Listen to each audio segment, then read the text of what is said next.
Good evening, fellow Toastmasters, district leaders, Toastmasters, and most welcome guests.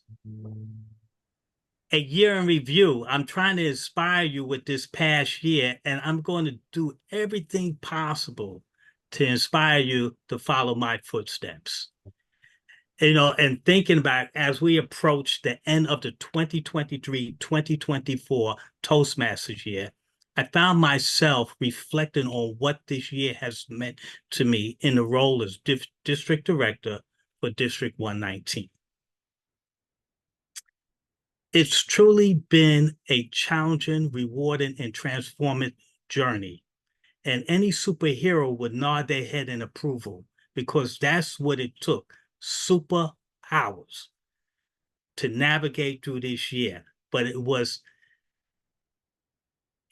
a lot of growth involved, a lot of stretching.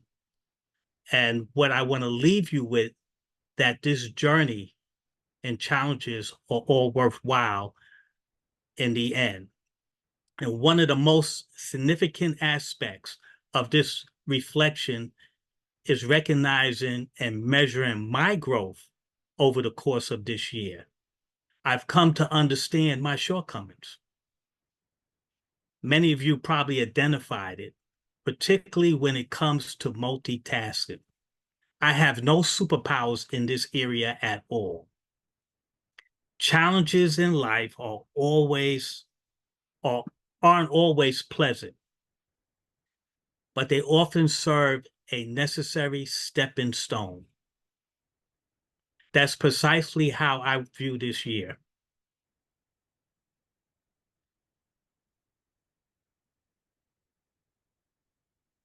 I know this statement I use a lot: nothing from nothing leaves nothing.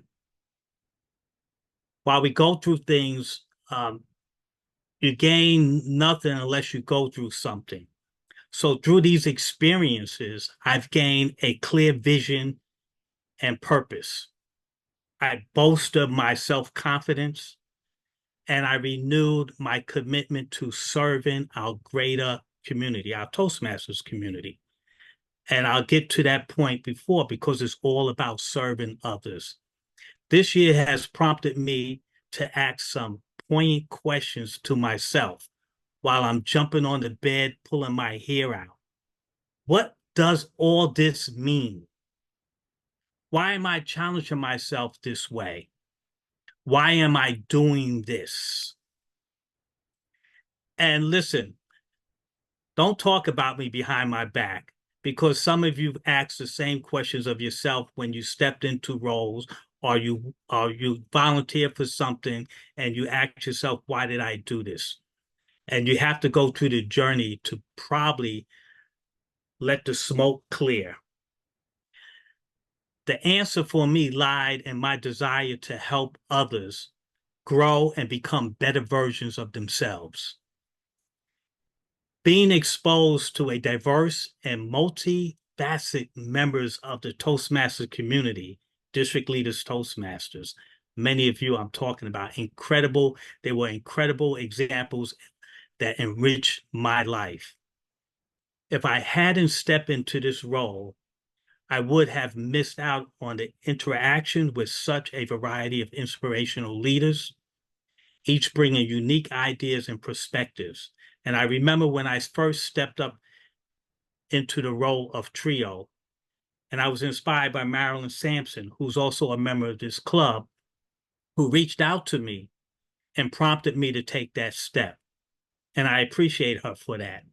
There are people like Lisa Q, who touched me, who I identify as the ever-ready bunny rabbit, who's just has this great amount of energy.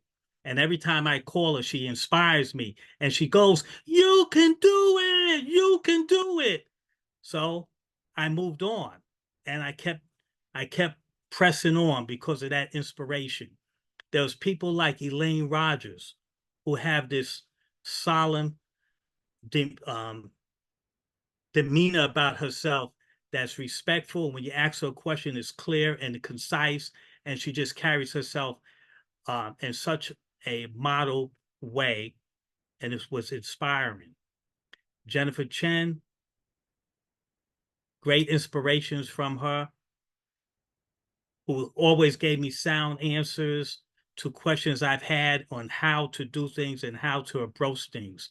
One of the niches that got me, she says, you should do. Shouldn't you rephrase that? What, don't you think you should try it this way? And then my wife, who I try to hold back everything from it, Nancy Garlick, one of the past district directors, who I would not share things with. And I get up in the morning at breakfast and she start answering questions and telling me how I should proceed with something. I said, how do you know I was working on that project? She said, you're talking your sleep now.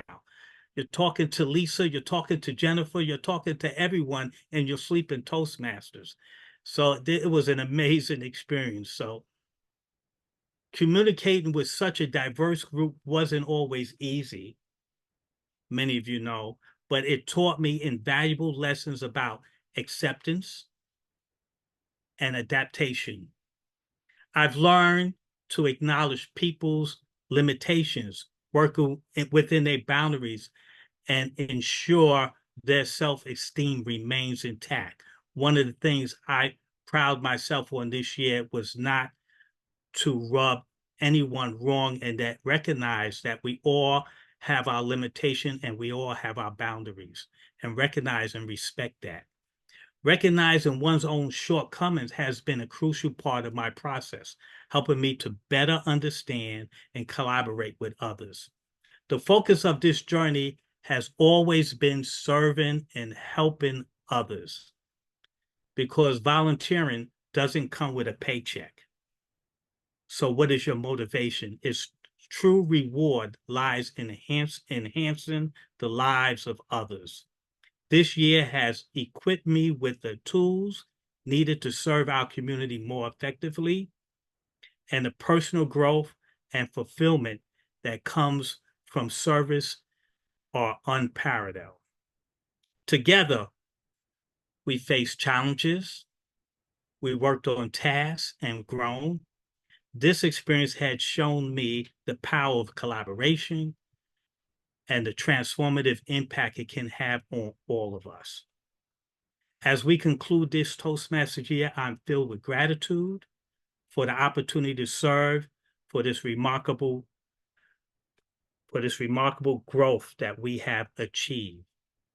And I want everyone to give a nice round of applause, because District 119 is going to be distinguished once again this year. And that's all because of the teamwork of this group, this amazing club here that mentors and support all leaders in the district in achieving excellence.